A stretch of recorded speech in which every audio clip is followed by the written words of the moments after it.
Overall, I wasn't particularly a fan of this movie. I know critics have been just dumping on this movie left and right, and YouTubers, remember, don't be a label, be an original.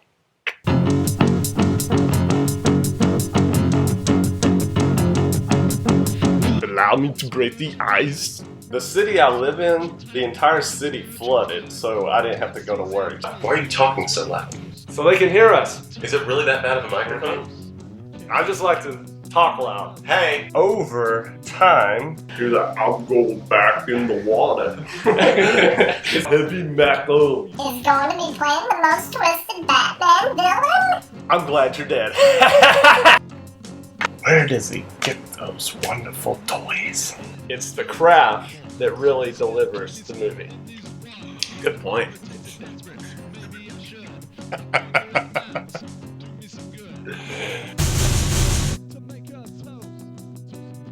The Infeld poltergeist was the subject, which I think the real subject is a load of bull, but they made a fantastical movie out of it, and I like that they added some of that skepticism into the movie.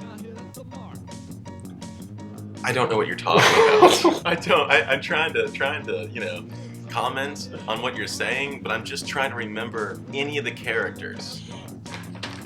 Freaking thing sucks! Let's do it live! Don't be a label, be an original. Don't be a label, be an original. Don't be a label, be an original. Don't be a label. Be an original! Don't be a label. Be an original. And does it go out after that? Like, is it...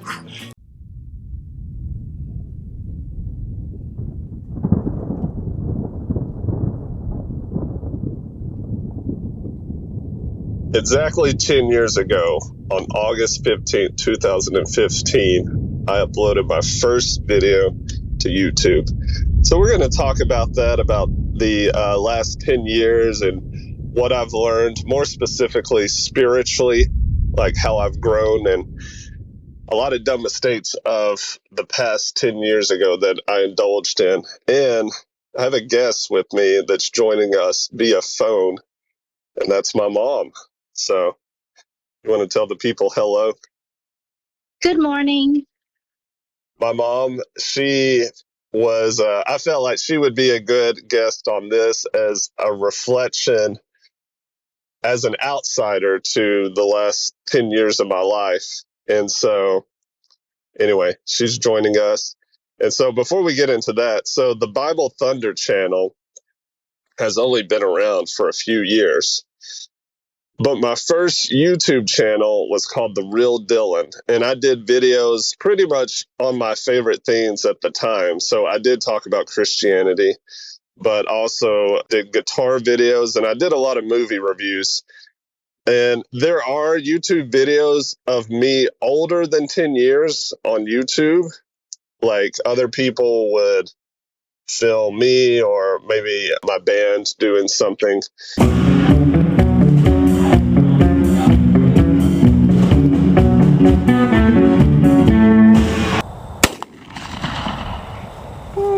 But the first video where I created a channel and I decided on my own to upload it was exactly 10 years ago.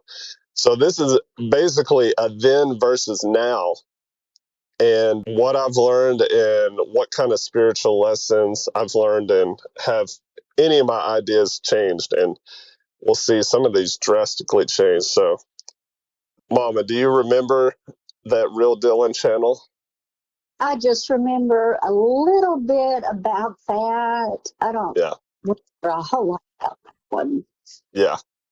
Yeah, you were doing your own thing, right during that time, and I that, would hear it. that's when I've officially left the nest or the coop. What's the expression? The nest, Oh the yeah. coop. You flew the coop, I Uh, guess. Yeah. Well, I was already out on my own, but where I left the area that I was Yeah. living in, Yes. in the same town that y'all were living in, I left that town, even though I was living on my own. Yes, that's right. You left this town, and I was kind of sad. Yeah. Yeah. And I was just like, I guess ready to conquer the world or something. I guess so. I think you were just trying to find yourself and felt like you needed to maybe go somewhere else, move somewhere else, and see where that took you. And I mean, I admired you for leaving because that's a big step for a lot of younger people. So I think, in spite of maybe the challenges you faced, it helped you grow. At the time, you might not see that, but it sometimes things that we go through, it kind of makes us stronger. So yeah. Yeah. And another fun fact about my mom, you've been my mom my whole life, right? Yep. Yeah. Every day. That's wild, right? So you should be kind of if anybody should be an expert of what I went through the last 10 years. Yeah, you share a lot with me, so that's accurate. Yes. So I want to take it back a little bit further because I was talking 10 years ago is when I created my first YouTube channel and did my first video. But I want to go back to 2007 a little bit, maybe not too in depth, but 2007 is when I got saved. And Yeah. I was serious for the first few years, but the years 2013 to 2017, that's when I was slowly starting to drift from the things of God, and I was getting more excited about the things of the world and the big city life. Not trying to brag about any of this, because I think some people, when they give their testimony, they're like, "Oh man, I used to drink like 100 beers a day, and that was nothing to me, and I used to sleep with thousands of women, and I gave this up for God." It's like a point of boasting. I'm actually really shameful of some of this, but I drifted into some drinking.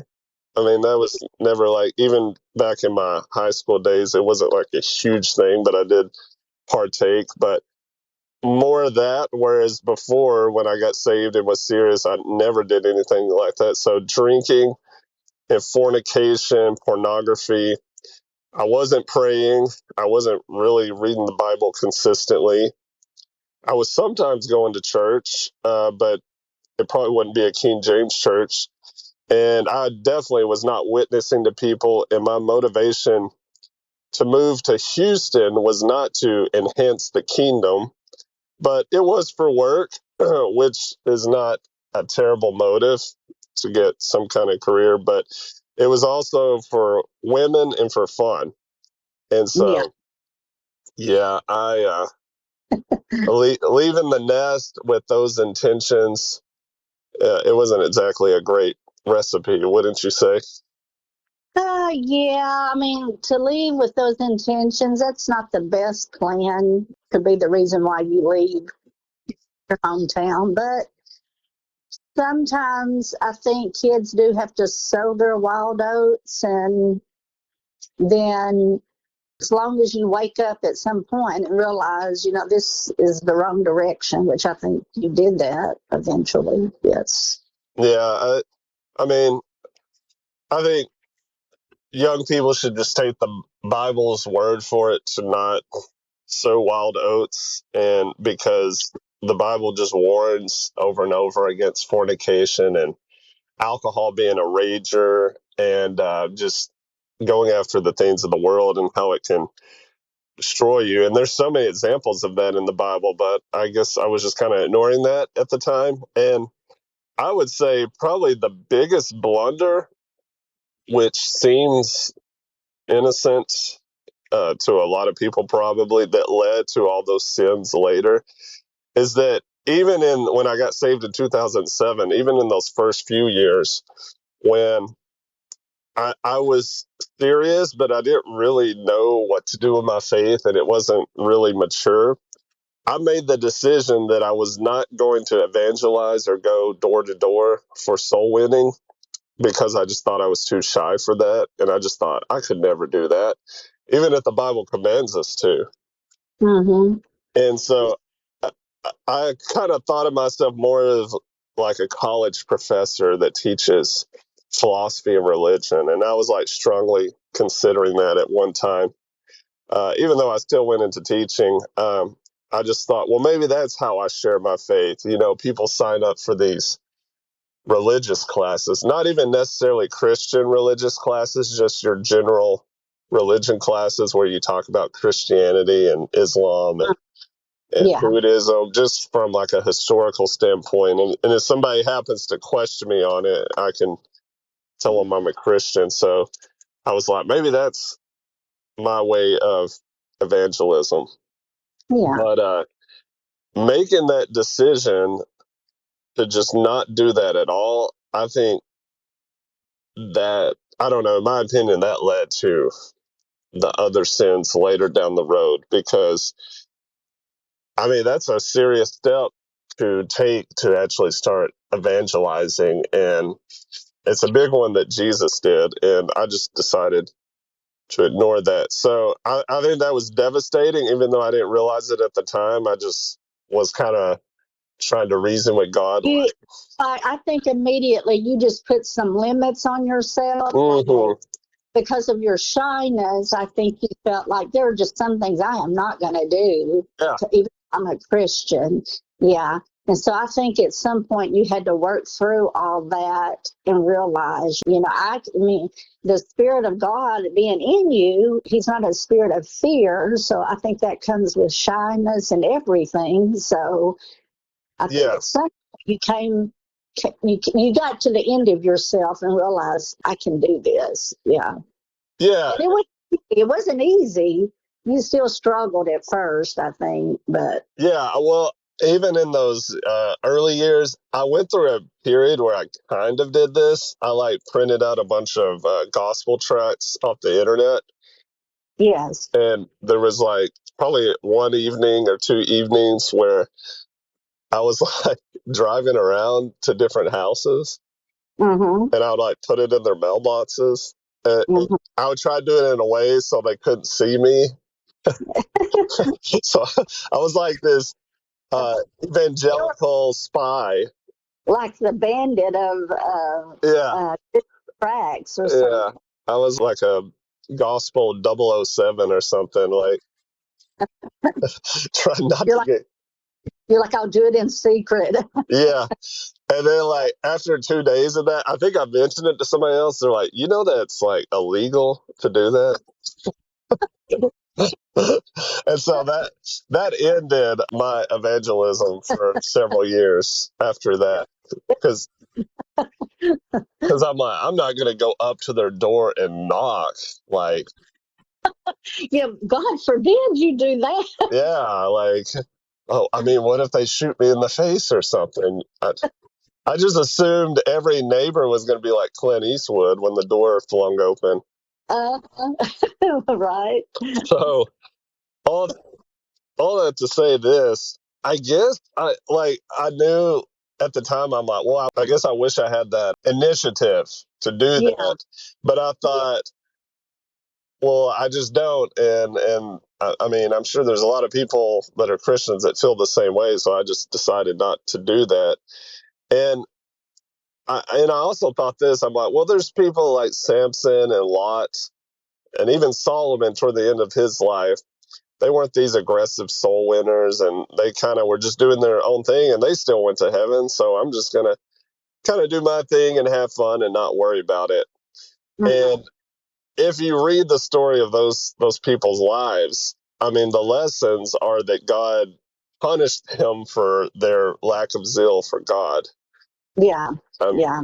I mean, Samson, he died in a horrible way. I mean, committing suicide. And up to that point, he had his eyes ripped out and just a Yeah. whole lot of problems in his life. And then Lot, I mean, when he decided he was going to witness to Sodom and Gomorrah, I mean, they laughed at him.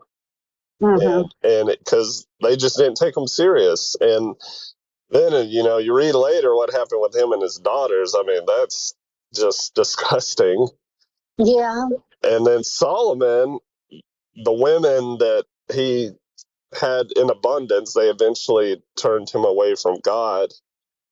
And because, I mean, he was a believer in the Lord, but a lot of the women that he took they were worshiping pagan gods. So he started to do some of that to appease them. And so, Yeah. I mean, that's not a great testimony, but I just thought, well, they did it. I mean, I'll do it too. And that's just ignorant And thinking. wasn't Saul just another person that didn't follow God? King Saul, yeah. Yes, which his were, I don't think his was because of some of the everyday sins like you're talking about, but just his rebellion, I guess, against God, Well, or not being obedient to God, I guess. yeah, well, when he wasn't king, he was a great person for the Lord. But, sometimes when people get that type of leadership, it changes them for the worse. And he started to do a lot of things against what God commanded. And, his life ended horribly. I mean, he got to the point where he was seeking advice from a witch because the voice Yeah, of the Lord had been shut off from him. yeah, And yeah, so God used that to speak to him that he's going to be dead by the next day. And yeah, so, I mean, the scripture says that God said, "You'll be with me tomorrow." So he still went to heaven, but it was a horrible death. And yeah. And it just seems like everything leading up to that was horrible. Like yeah, he was making mistake after mistake. So, I mean, people, I guess, sometimes think, oh, well, I can just do what I want and still serve God. But He does forgive us. But it's like there's so many consequences to if you're living on earth and you're doing all this stuff and you're just having all this seems like bad luck. Well, it may just be because you're not being obedient to God. He loves you, but there's going to be consequences that can just be almost as bad as hell here on earth. yeah, So you kind of, that's why I guess God desires us to be obedient. yeah. And, this, my original YouTube channel is an interesting time capsule because those 2 years that I was doing the channel, that Real Dylan series from 2015 to 2017, that was probably like in the thick of some of I would say, my worst spiritual condition years, as long as I've been saved.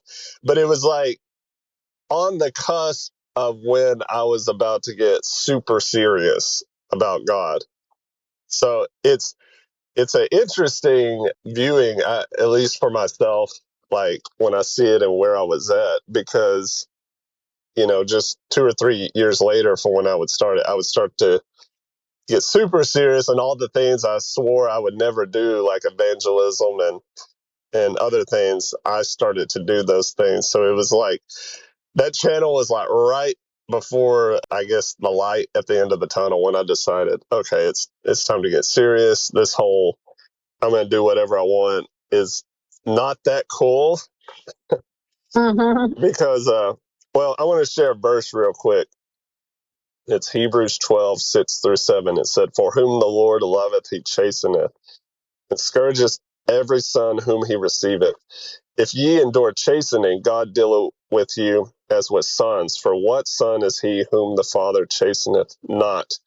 So there's some good news, I guess, in a way, that when I decided I'm just going to have fun, I think I went through a lot of chastening from God, and that's proof that I'm his son. I mean, if I decided to go down this road and I didn't go through a lot of trials, then that might be evidence that I'm not actually God's child, because, Yeah, because He does discipline those He loves. So, yeah.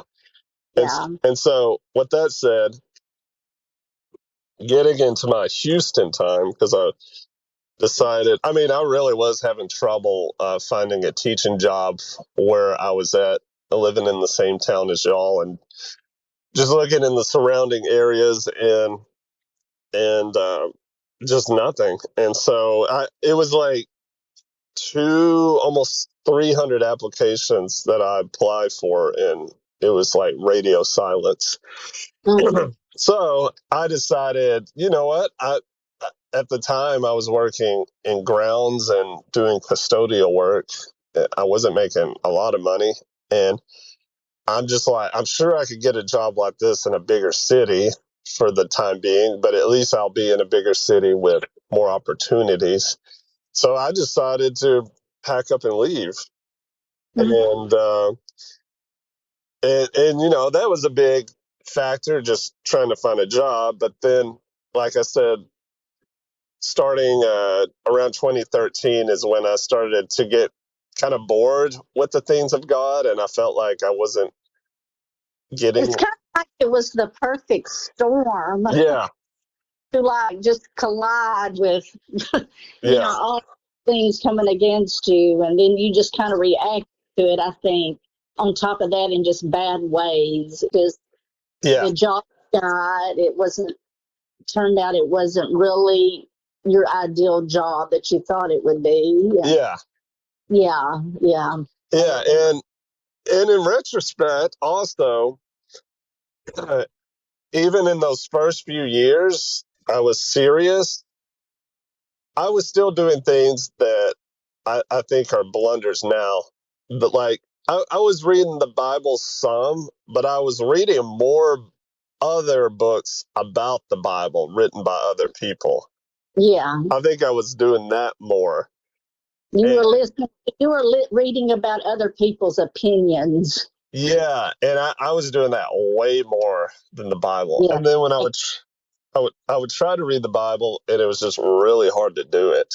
Mm-hmm. And so Yeah. I might read like a few chapters one day and then go several days. But in between, I was reading all these other books. And one, for example, I don't think this guy is saved, but I was like obsessed with this book at one point, is 23 Minutes in Hell by Bill Wise. Yeah.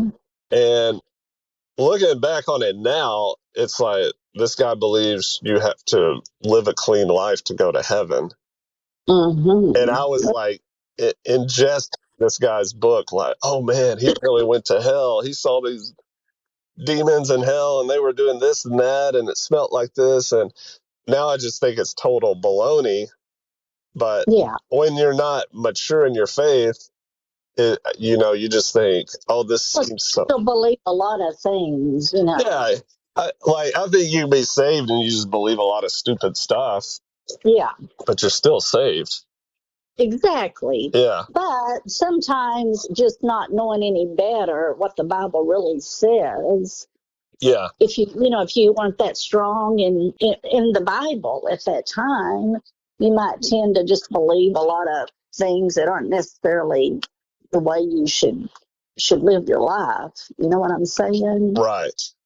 Yeah. Yeah. And It doesn't fit you very much, the people's opinions, it's. yeah. Well, I remember a time when I got saved very, very early, and I would just like, see different preachers on TV, and at one time I thought, well, this guy's a preacher, he must be saved. Yeah.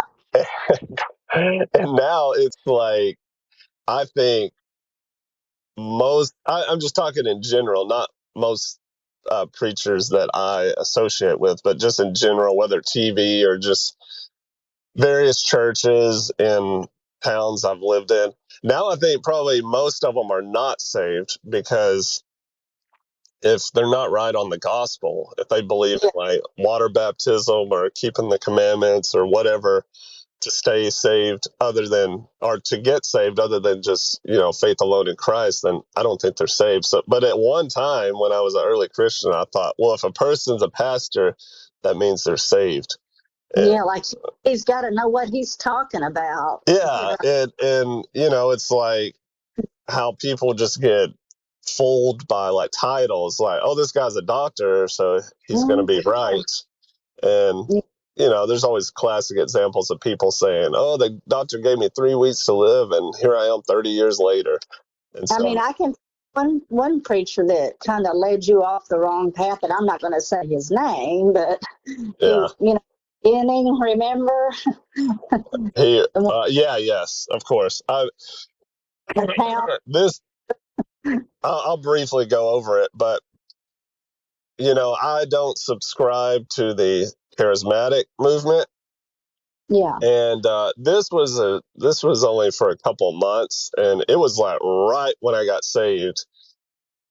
I don't remember how I think a friend invited me to this church, and I mean, you got to keep in mind, I don't know anything about Christianity other than what I've heard in passing or even like through movies. So, of course, I knew like the basics of the major stories like Adam and Eve and Noah's Ark.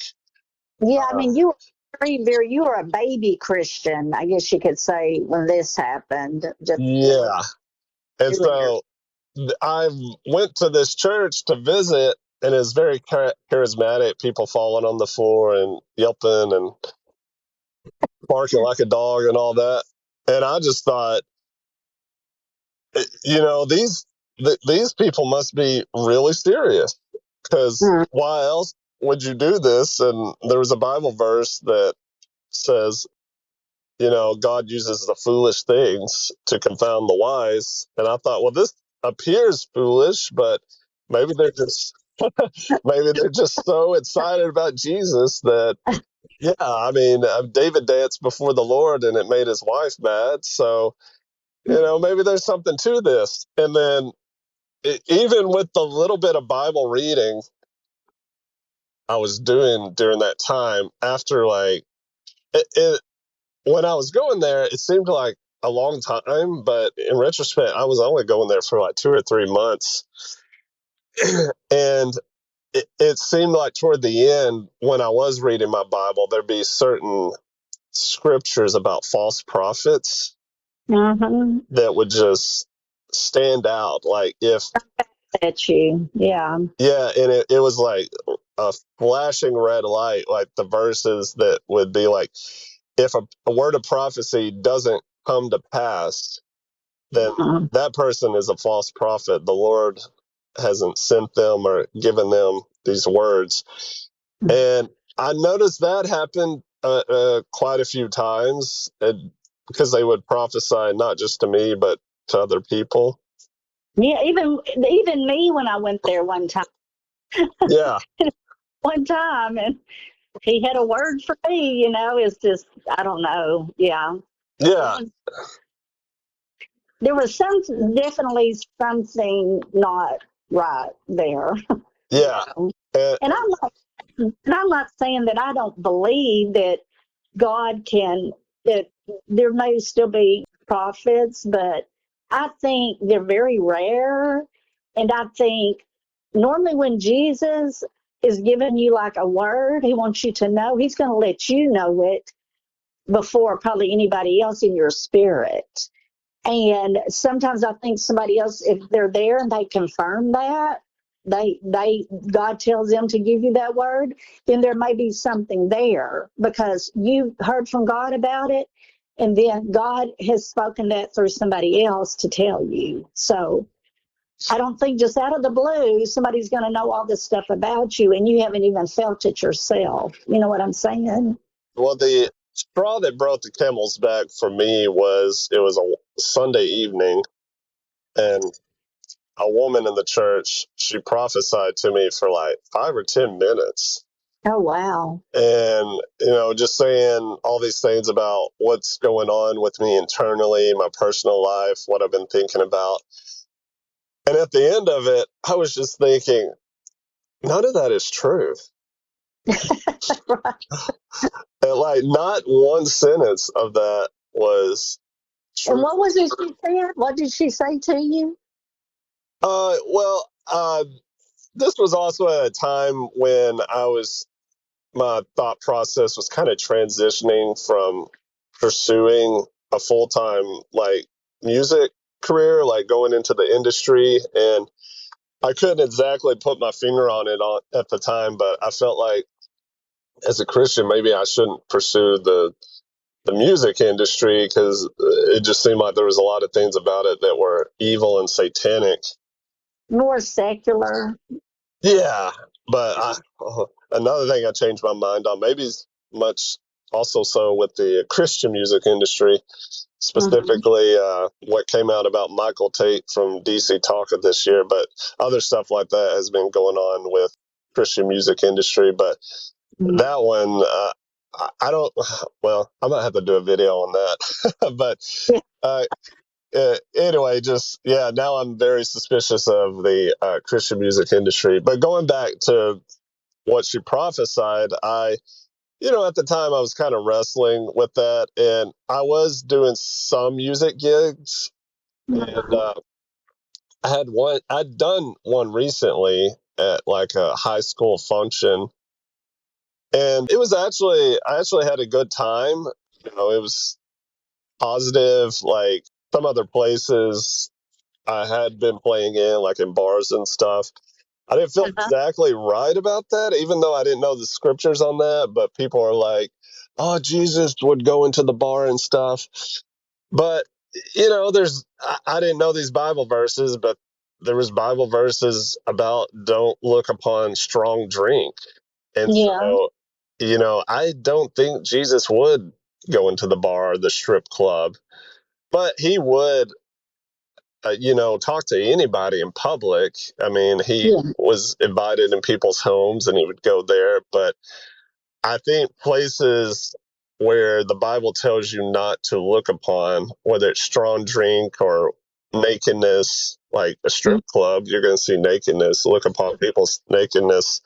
I don't think Jesus would go in those places. I So, mean, he might be waiting for you when you come out the door.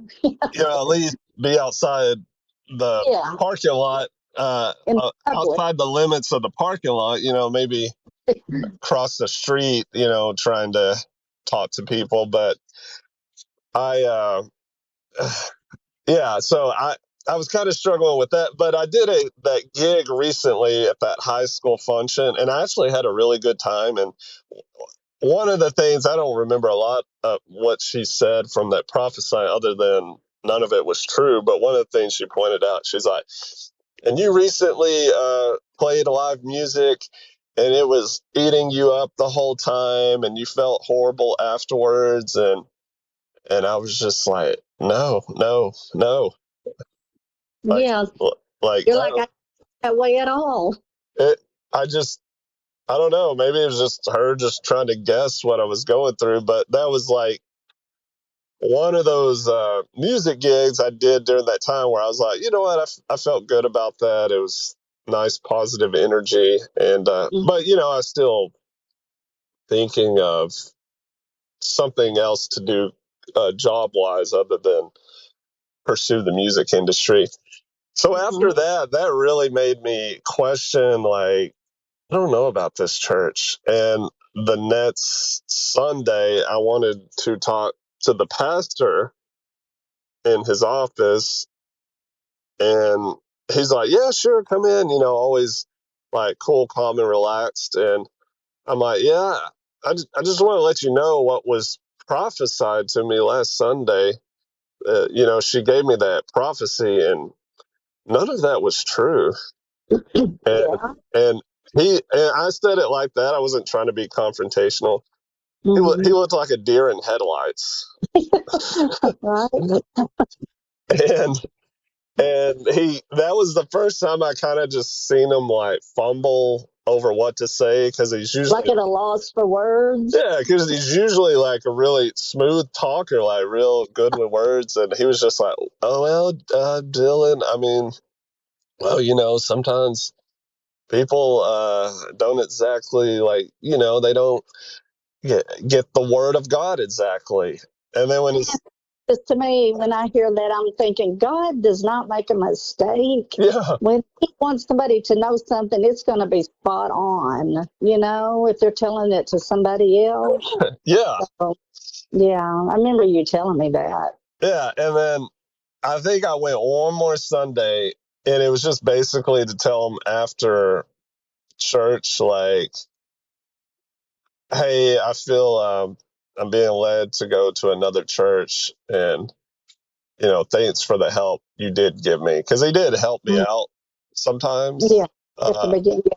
Yeah. I don't know specifically. Maybe like, yeah, he bought me some meals like quite a few times, and maybe did some other things. Well, But even though they're helping you like that, that doesn't mean they're on the right track. You know what I'm saying? I mean, Yeah, I didn't want to, jump into complete spiritual confusion, even if I was getting a few meals out of the deal. So yeah. I just, So, I didn't have in mind what church to go to. Like now I subscribe to being Independent Baptist and King James, but I didn't know what that was back then. Like I got saved in a Baptist church, but there's missionary Baptist, there's Independent Baptist, there's Primitive yeah. Baptist, and then you got Methodist and United Methodist and Pentecostal and Charismatic. What, he was charismatic, that church? Well, they identified as non-denominational, which could Mhm. either mean, that's why I think labels are important. That could either mean you're Baptist on a diet, like Diet Baptist, or Uh-huh. you're more Pentecostal. Yeah. And so they were the more charismatic Pentecostal. What did he say when you told him you were not coming back? Well, he was actually cool about it. He's like, well, I understand, if you feel led to go somewhere else. I mean, maybe he felt uncomfortable that I was. Well, he probably did, because then he knew that you were on to them. Like, he probably never thought you would question that. Yeah, Somebody told you something that wasn't true like that. But yeah, it's like kind of called him out. And so then he probably thought, well, it would probably be better for you to go, because you're going to have be really watching after that, to see yeah, what else is said at that church, or how off they are on their prophecies. You know what I'm saying? yeah. And I so mean, that that was devastating. That was only within the first 2 or 3 months. And then, there was even a night where I was like questioning the whole Christianity. And I was kind of like John the Baptist in prison when, John the Baptist, according to Jesus, was the greatest man that ever lived. And that mhm. definitely wasn't me, but even the greatest man that ever lived, when he was imprisoned, he said, is Jesus the Messiah? Is he the one we should be looking for, or should we look for another? And Yeah. there was a night where I was like, is this, like, I wasn't in total, atheistic rebellion, but I was just like, so is this Christianity thing true? Because Mhm. this has really made me question Praise things. God. I think that's why God intends for people to really know what they're talking about when they're ahead of a church or something, Yeah, because it can cause another Christian to stumble. That's what the Bible says. And yeah, so I think that's why that's like really important. right. So, I mean, young Christians, I mean, I think it's unavoidable to make some of these mistakes, but that was big. But at least I got out of that, and I started just church hopping a lot because I didn't know what was the right one. Like, of course, I knew some obvious ones that had a reputation of just being a cult or whatever, like the Mormons and the Jehovah's Witnesses, and even like Church of Christ. But then, there was a lot of gray area. So those first few years, like just kind of church hopping a lot, not reading the Bible a lot, but reading books written by other people. A lot of them aren't even saved, and they're writing books about the Bible. So I was reading a lot of books like that and deciding not to evangelize. Eventually around 2013, I just kind of felt like I wasn't getting anywhere, and I wasn't discipled. Mhm. I put most of it on me and my responsibility to just really seek the truth more, and I think God honors that. But I also put it on a lot of churches, even Baptist churches, that don't preach hard on sin and make the gospel clear. I mean, I've sat in a Baptist church where there's a guest speaker and he gets up there and talks about how you have to run hard in the race for Christ. And if you don't run hard, then you're not going to get to the finish line and you're not going to make it to heaven. And then the regular pastor gets up there and he's like, okay, that was a great message. But he doesn't believe that. The regular pastor believes it's just faith alone. So Hmm. It's just a lot of pastors not really taking a stand and Yeah. just kind of being chickens when it comes to controversial stuff like about homosexuality and you know, worldly movies and music, which, by the way, while we're getting into it, because it relates to my first YouTube channel. So anyway, those were my first few years, and then 2013 drifting from God. So when I moved to Houston, my job was really horrible. It was my first teaching job, and it was inner city Houston. I'll admit I was not a great teacher. I'd never taught before, and I was flung into a situation where that was a hard situation to begin with inner city Houston. You know, it was I think part of it was because there was other things that happened at that job. You know, I had a relationship that didn't go well either. It fell apart. Yeah, I remember all.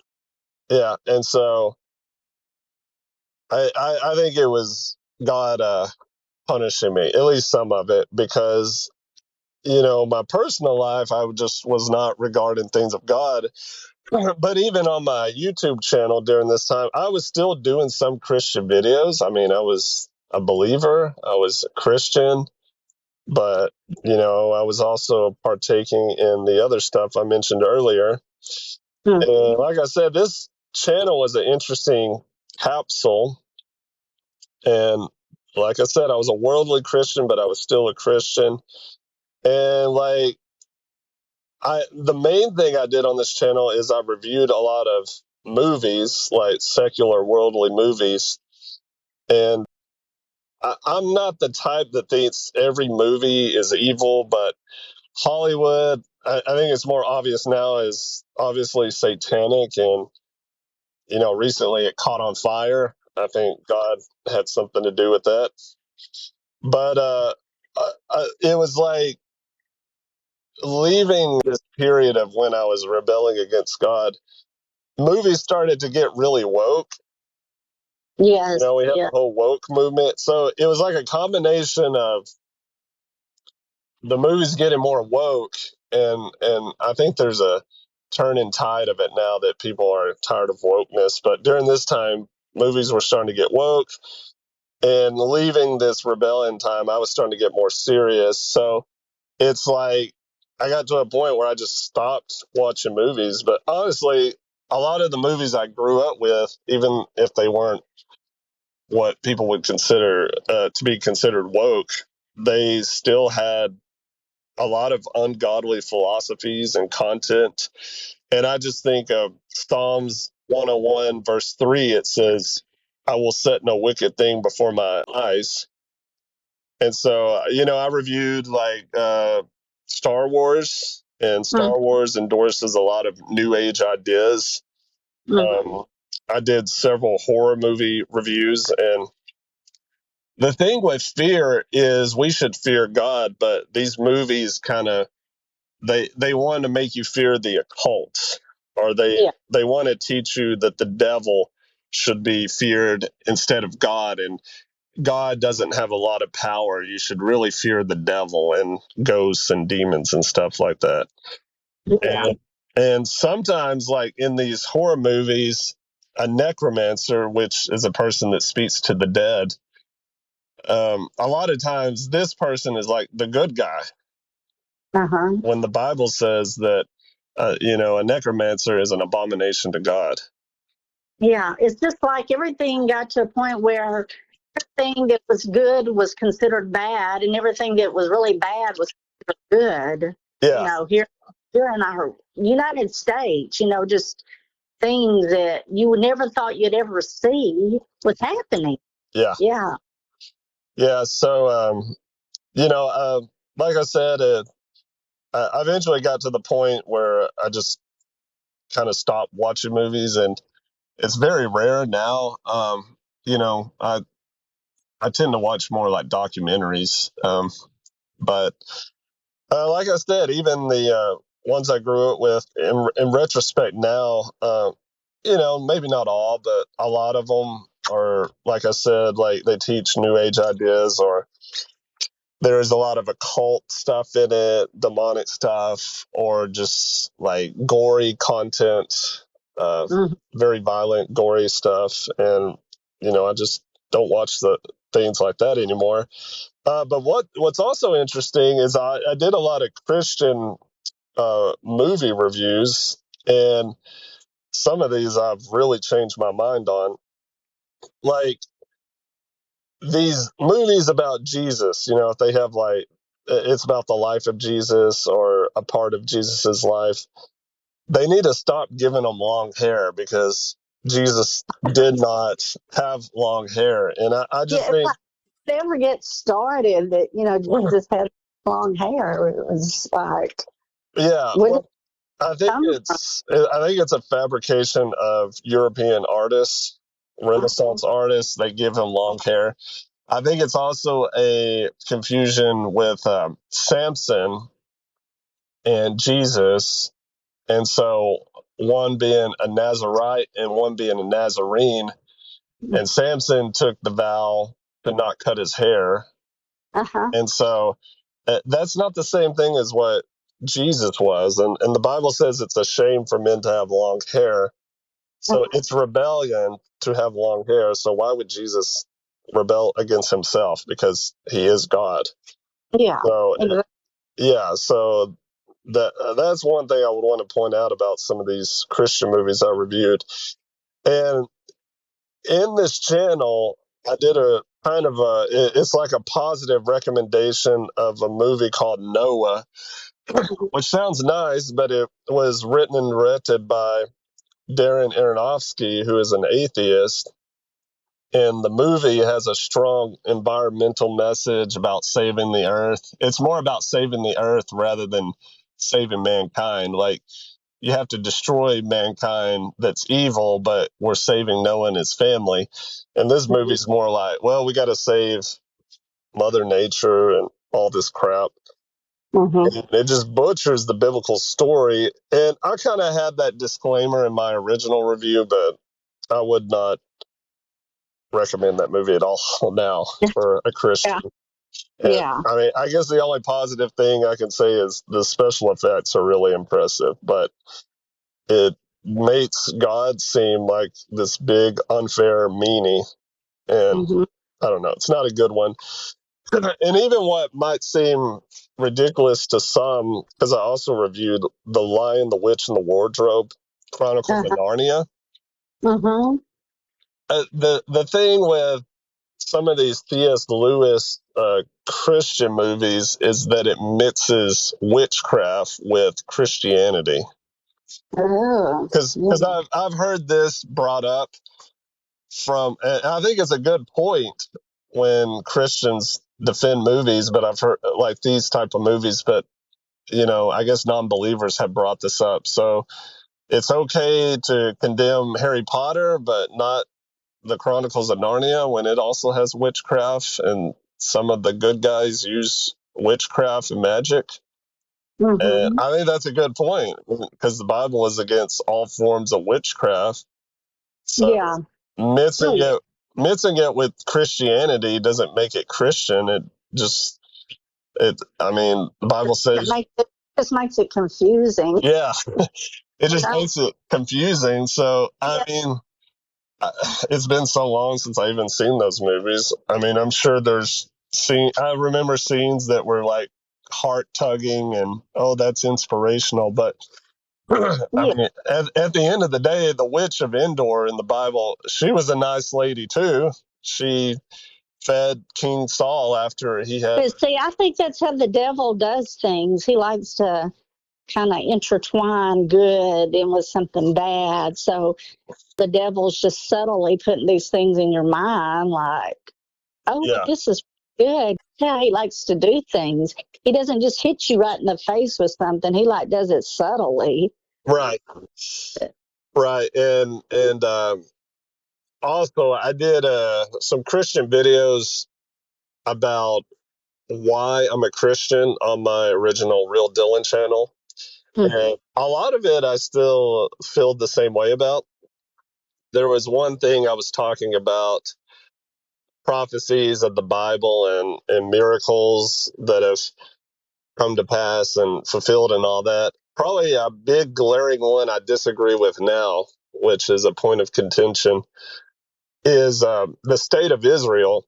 And in my original video, I said, "Oh, this is obvious. The Bible's true because Israel has been reinstated, and the Bible talks about how all of Israel will be saved." And I agree, it's supernatural that there's a state of Israel now, but in my opinion, I think it's a demonic state of Israel because pretty much all the nation doesn't believe in Jesus at best, and at worst, they actively despise Jesus and what Christianity is all about. So I had read something the other day that said that even a lot of maybe the Jewish people, maybe not all of them, but they don't even believe in God, or they yeah, doubt God.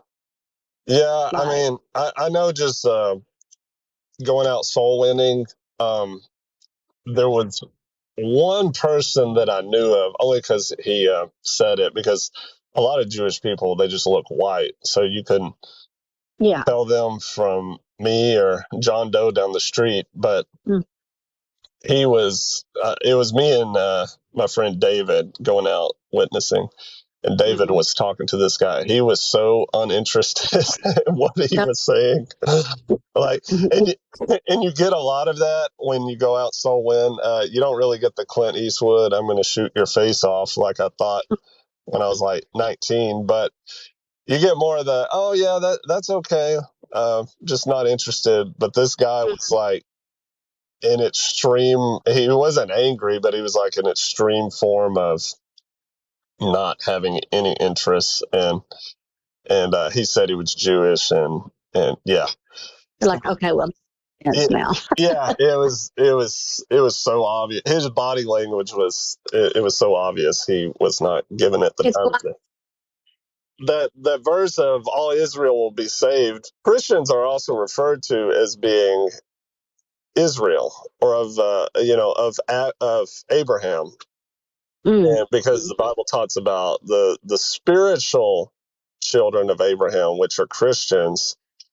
And a lot of interpretations I've heard that all of Israel will be saved is speaking to Christians, because we are we. I'm sorry. So back in the days of Jesus, though, I mean, there was the difference was there was Jewish people and then Gentiles. Yeah, but very early in the New Testament, I mean, Jesus is telling the Jews, like, this will be taken away from you and given to the Gentiles. I mean, it in the New Testament is consistent on that. I mean, of course, it's people that defend Israel. We got to defend Israel no matter what, even if they wrote a book that Jesus is burning in hell and he's covered in feces and all these disgusting things. It doesn't matter. We got to support them no matter what, because we're going to be blessed.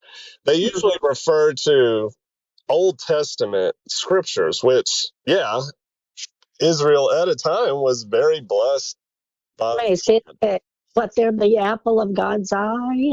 Yeah, I mean, at one time but there's always like a lot of warnings where God's like, if you keep my commandments, if you do this, if you do that. And so when Jesus comes along, I mean, he told the Jewish people, "I'm handing it over to the Gentiles." And so then just a ton of Gentiles started getting saved. And I don't know if I would ever say the United States was a Christian nation, but it's had the most Christians of any nation. At least if we're going to speak in modern times, even with how crazy the United States is now, it still has statistically the most Christians. And just because of Baptist preaching and soul winning, and we do more evangelism to other parts of the world than any other nation, Jesus's prophecy is fulfilled. That Mm-hmm. and a lot of us non-Jewish people are. I mean, would anybody, even if you don't know the Bible, it would be ridiculous to say there's more, percentage-wise, more Jewish people that are Christian than non-Jewish people. I mean, that would be a ridiculous statement. Yeah.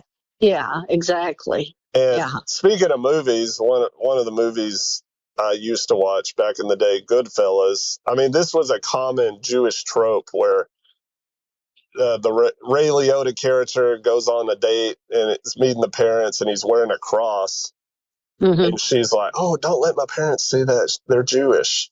Yeah. And so, I mean, that was a pretty common trope where it's like, "Oh, don't wear that cross around my Jewish relatives," or mention the Bible, or isn't that something like?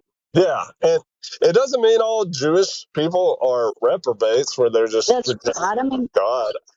Paul, who became Paul, Jewish, and he was just, he was a rock star in the Jewish religious community of his time. I mean, he said he exceeded more than his peers, and he got saved. He's like, all those things I did, persecuting Christians, having Christians sentenced to death, it was ignorance.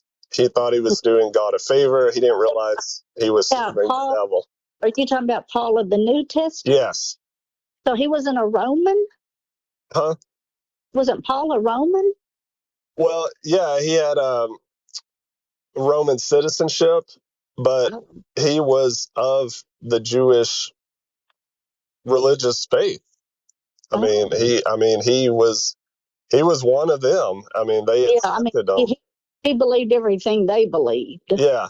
Yeah. And so, yeah, and he was just like, well, it was of ignorance, and he thought he was serving God, but he was really serving the devil, and, he came to faith. So Jewish people can get saved. I mean, there probably are Jewish people that are completely...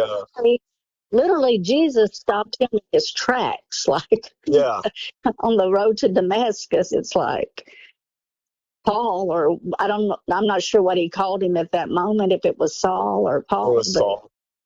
Boy, he had a major transformation because Jesus directly dealt with him, like with his voice.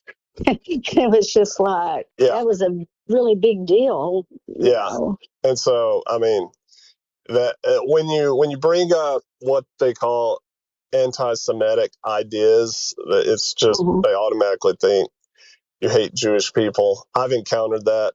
I mean, if I were to talk about non-Jewish people the same way, if I were just saying most Americans are not saved, I know America is not a race or anything, ethnicity, but it's like that's far less controversial than saying, that doesn't to offend anybody. Yeah, well, it probably offends, at least some people, but not near as much if I say, God is not with the modern state of Israel that rejects Christ. I mean, honestly, I used to not hear this very much. Like, I mean, I know you don't take much stock in the preachers on TV and stuff, but at one point, I'd watch them and stuff. And there are some that really support the Jewish people and think you should send money to them, food, just whatever you can give to them. But then now you do hear some that actually they make the statement that they're in rebellion, the Jewish people. It's like they're not as afraid to say that as they maybe used to be. It's kind of a big taboo thing. Don't say anything negative about the Jewish people. But for the past few years, I've actually heard some of the preachers, TV or whatever, say, yes, the Jewish people are in a state of rebellion against God, Jesus. So I think the culture is changing a little bit, and this whole Zionists support Israel no matter what is relatively new. I mean, it's not like it's hundreds of years old. I mean, well, it's kind of funny because you always hear kind of the jokes about how Jewish people always have a lot of money. Yeah. But then you see all these commercials like now about supporting the Jewish people, like with your money, your whatever you can send them. Like you see all these commercials now on TV where they're like starving and living in these terrible conditions. And I thought, well, I thought Jewish people always were the type that knew how to make money and save it. But I think I actually Googled it, and it said actually I think like 1/3 of Jewish people live in poverty. So I Well, wasn't aware of that well, until I I read a statistic. I believe it said either 40 or 50% of Jewish people make at least six figures. see, and that's what I thought was so strange because Well, I mean, that's not saying 100%. So, I yeah, mean, I think there are going to be some poor people in every ethnicity, but to say the vast amount of Jewish people are poor, I would think that'd be ridiculous. yeah. I But mean, yeah. we are nearing about the hour mark, so I'm gonna start to summarize everything, if that's cool. Okay, sure. Like I said, having like old videos or an old YouTube channel, I think that's the closest we'll have to a time machine. I went over some of the things that stuck out more. Like I've changed my ideas on movies, some of the Christian ideas, like the state of Israel. I did a video about the age of the earth. Mm-hmm. And I'm more strongly now on, because I didn't really make a for sure stance, I think, because I looked at how the earth could be old and I looked at how the earth could be young. Now I would say I'm at least 70% in favor of a young earth. If that's somehow not true, or it's proven beyond a shadow of a doubt that the earth is not young, well, I guess I fall into that 30% or less where I leave open that possibility and I just have to readjust how I interpret the Bible. But that doesn't mean I leave open the possibility that evolution is true. That's a whole Yeah, different topic. But yeah. just certain verses where you interpret the age of the earth. But I would say I'm at least 70% in favor of the young earth. And then let's see here, what else? I did some guitar videos, some music themed videos, and I don't listen to Slipknot anymore. I did, Things changed. yeah, I did a Slipknot guitar cover, and it was even an edited version of that song because Uh-huh. it has a lot of bad language, and it's actually just instrumental because there's so much bad language that it's just Just don't want to say the words. yeah, it's just an instrumental version of the song. But even that, it's Slipknot. They strongly endorse dark themes and images. I mean, they've had pentagrams on stage and Oh, yeah. 666 and Satan. one of their albums, well, maybe all of them, but specifically their second major release album, Iowa, has like a goat head on the cover. And I believe several members were really trying to tap into darkness. And I did a video I released on Halloween about ghosts. And Corey Taylor, the singer of Slipknot, he talks about all his ghost encounters. And, So he's encountering a lot of demons. yeah, I don't think they're actually people deceased. I think they're just demons tricking him. And, it could be because of his lifestyle and that type of activity being attracted to him. But I'm sure he would think that's ridiculous because I've read his book and he's he's in strong opposition to Christianity and probably more so fundamental Christianity. I mean, he might be okay with a more lighthearted, Mm-hmm. United Methodist Christianity, but he would probably think that's ridiculous. But that's my theory on it. So, And he's living in the dark, so yeah, he just needs to be saved. he's not going to believe anything, Christian based. So Yeah.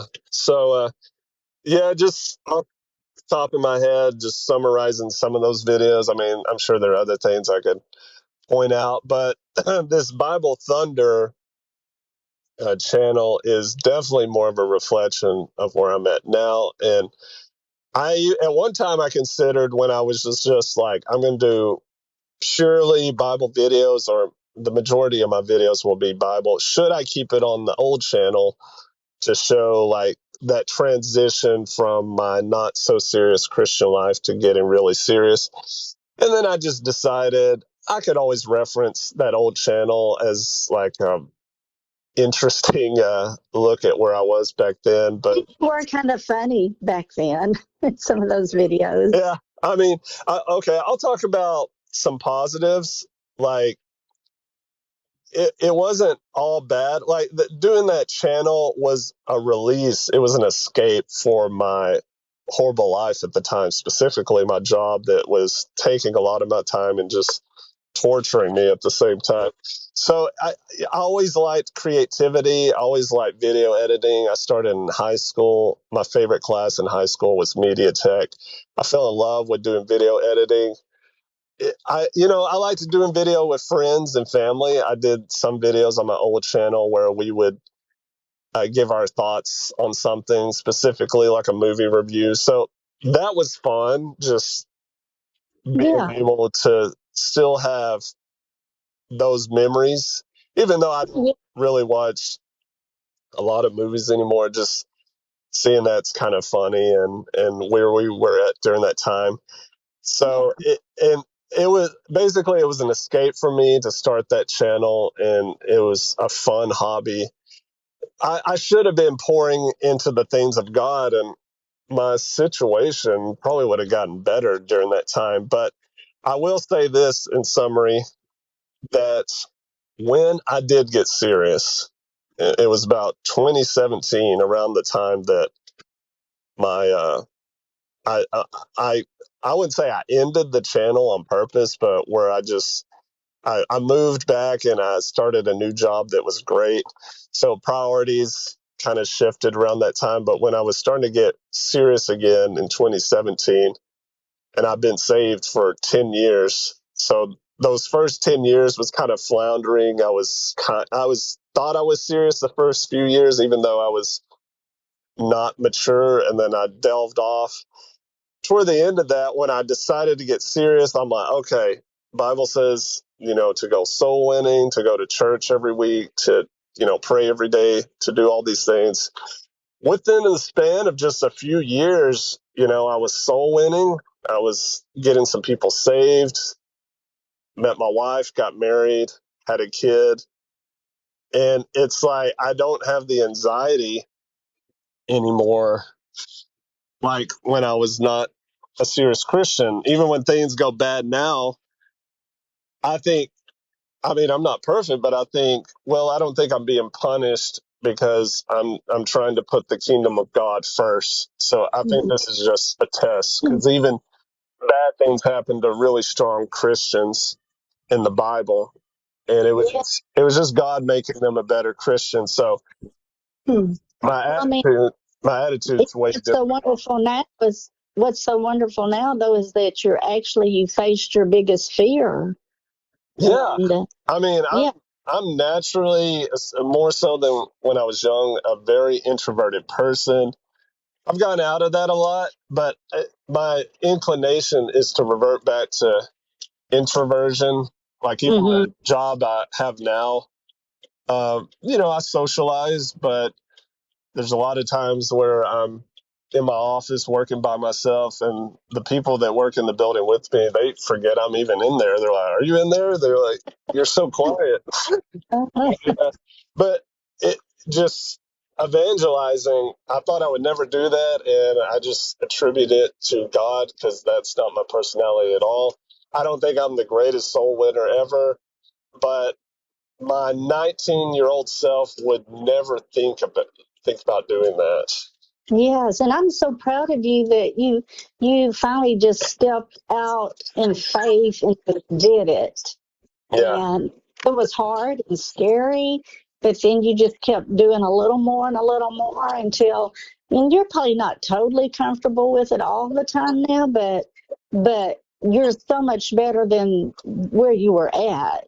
Yeah. See what I'm saying? I mean, sometimes the last thing I want to do is soul win, and I just make myself do it anyway. I mean, that's a big step, just to step out and go to someone's house. Like, they did that years and years ago. Even when, and when I was younger, churches did that. They go to people's house and sow in, but it's like people just quit doing that for whatever reason. So for you to do it, man, that's to me, that's something to thank God for, that He's given you that passion to do that, and that you're learning to be obedient to God, just to go out and do that by faith. And like I said, you've led some people to the Lord. Yeah. I'm not saying everybody gets saved when you do that, but you're I think you're doing what God kind of leads people or desires people to do, and you're doing that. Yeah, and it's not easy. A lot of times I go by myself, which is really not easy. But I'm not bragging or anything. Anybody can do it. I mean, if I can do it, anybody can do it. And so it just takes the desire to be serious about the things of God. And like I said, the first 10 years, I mean, there were some milestones from a secular point of view, like graduating college and paying for all that. That's not easy. But No, I mean, you got your master's degree, so that was, But there were no spiritual milestones, at least not a lot of them. I mean, getting saved, of course, is a milestone because most people don't get saved. I would say at least 90% of world's population will not get saved, unfortunately. But other than post that, I think I read the Bible through once or twice in those first 10 years, which most Christians don't read the Bible all the way through.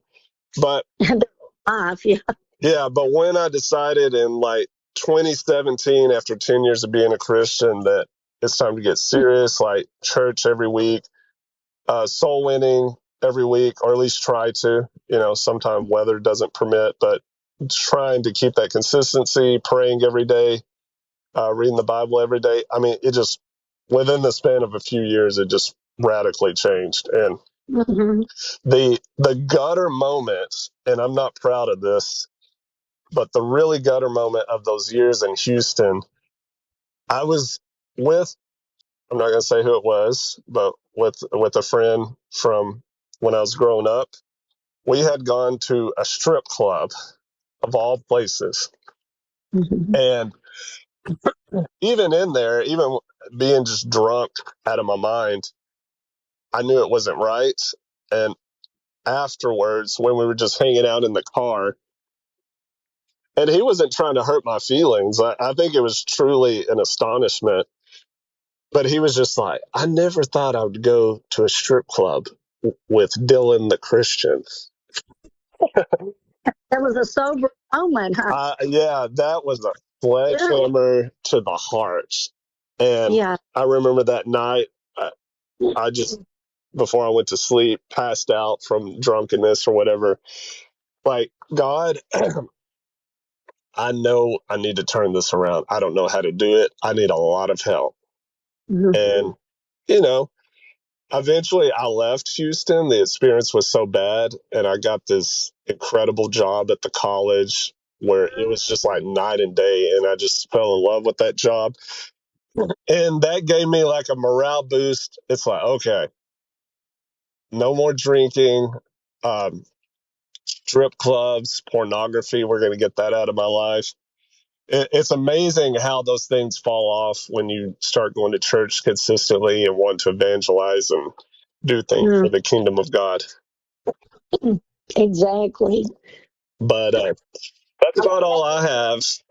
You said that prayer just like in sincerity, and it's just like God, it's like all we have to do is truly call out to Him, and He's going to help us. I mean, you might not see it right away sometimes, but then And then sometimes you see it almost right away, but it's like he's always there. People doubt him, but he's always there waiting for you just to turn to him. And Yeah. I think, yeah. So, And yeah, now I'm just like, what was I thinking? I should have done this a long time ago. But, well, I thought doing all that stuff again would be cool like it was in high school. And initially, it was fun at first. Like, all right, I got more freedom now. I'm not living at home. But it after a while, isn't that funny how things like that, like sin, always starts out as fun? You're yeah, like, oh, this is fun.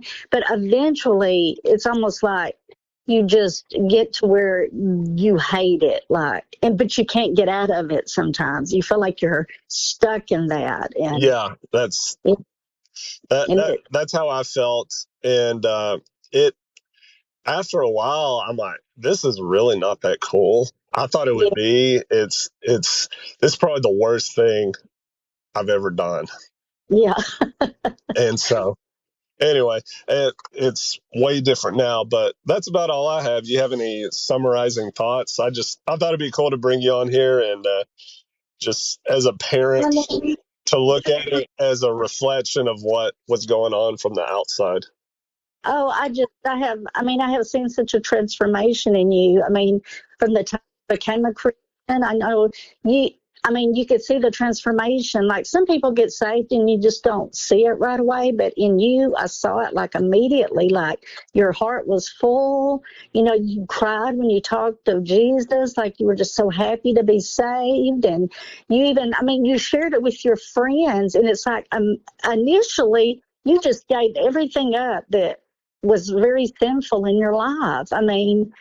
And you just turned around. But I think the struggle kind of came where I think the devil can tend to knock you down, is like just trying to find that right church, the good fit, that you feel like where you belonged, and just kind of still feeling like you were kind of blind in your direction. But it's like eventually Jesus kind of pulled it all together for you. It's like things don't always happen overnight when you're a baby Christian. Sometimes it takes time for God to like show you some things, to teach you some things, to help you grow in your Christianity.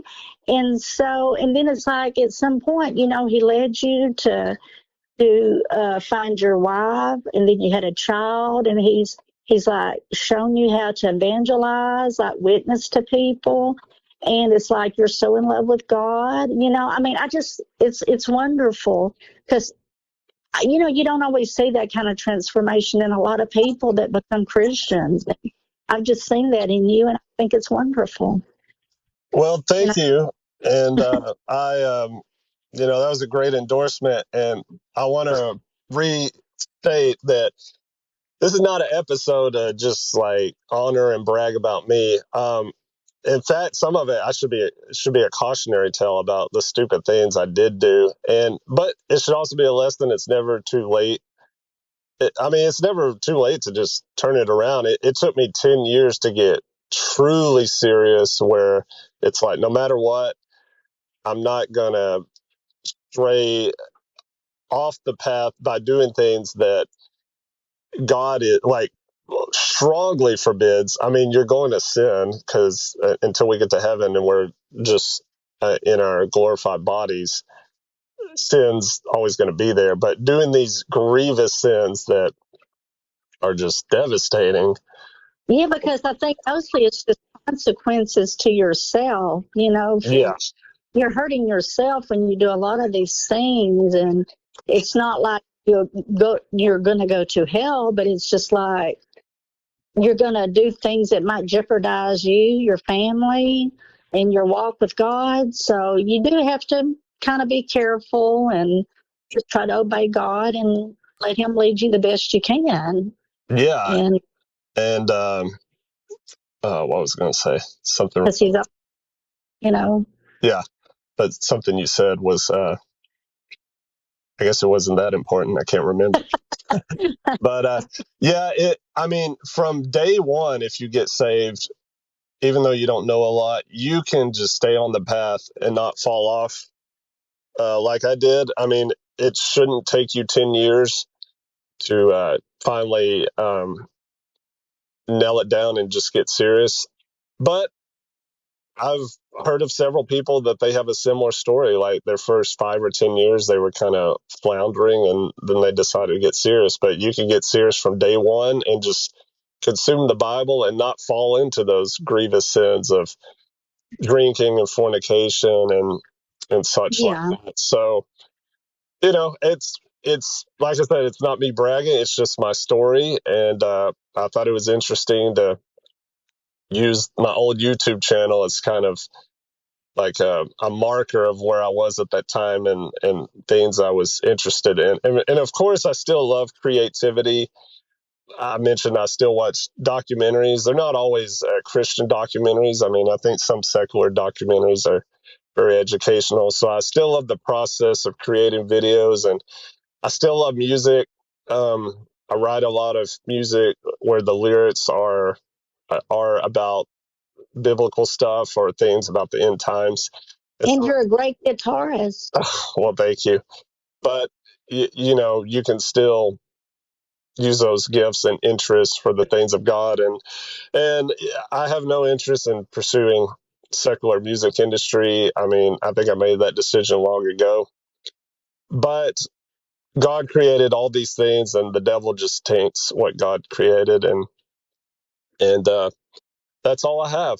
It's been enjoyable. I'm Yeah, glad you called me and involved me in it. I appreciate it. yeah. Thank you for joining, and I guess we'll wrap it up with that. Okay. Well, I love you, son, and I hope you have a good day. Love you too. Okay. Bye. Whoa, I'm here in this Batman movie. It's great. The thunder of his power, who can understand? The great thing about salvation is that it's easy to be saved, but first, there's some bad news. All of us are sinners, and all of us deserve to go to the place of everlasting fire called hell when we die. Romans 3:23 says, "For all have sinned and come short of the glory of God." Now, the good news. God is three persons, which is the Father, the Holy Spirit, and Jesus Christ, who is God and also the Son of God. And Jesus has the power to save us because of what he did on the cross. 1 Corinthians says Christ died for our sins according to the scriptures, and that he was buried, and that he rose again the third day. This is the gospel, and if we believe in this, our sins are forgiven and we won't go to hell. John 3:16 says, "For God so loved the world that he gave his only begotten Son, that whosoever believeth in him should not perish, but have everlasting life." When you put your faith in the death, burial, and resurrection of Christ, you are saved, and you will always be saved. There's a lot of people that think doing a lot of good works and deeds will get you to heaven, but none of this is good enough for God's perfect standard. Salvation is the gift of God that's granted to you by believing and confessing the Lord Jesus, and not by keeping the 10 Commandments, baptism, confessing to a priest, going to church every Sunday, and other righteous deeds. If you are still confused but you want to make sure you're saved, why not pray to Jesus right now? There's no exact words, but just pray something like this: "Dear Jesus, I know I'm a sinner that deserves hell. Please save me and take me to heaven when I die. Amen." If you meant that and believed in your heart, you're saved. Congratulations on being born again.